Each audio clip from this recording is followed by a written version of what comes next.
Hey, this is Danielle. Welcome to the trade idea of the day.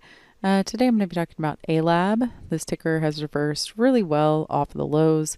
If you take a look at the daily chart, you can see the downward slide that it had after a prior strong rally.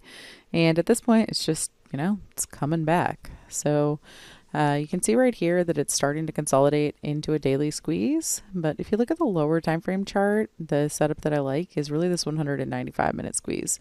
That's because when you have a big rally like what we've seen in the market, you're just not going to get a daily squeeze forming as often, because in order for those daily squeezes to form, you need a lot of sideways price action. So that's why I'm going down to the lower time frame charts.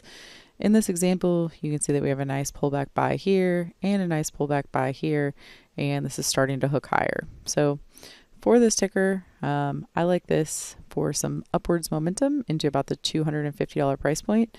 If you look at where that would be on the chart, you could see that that would bring you up almost to the previous high. So, once you get up into that zone, especially once you break out above 230, ideally, if you could see it break through 250, then it would just return back up into the previous high at 262. So that's what I'm looking for here. I'll be trading that in the options room. I hope you guys have a great rest of your day, and I'll see you in the next video. Hey traders, thanks for watching this video. If you want to make sure that you get all of our free trading content, make sure you hit subscribe, and also give us a like and comment down below.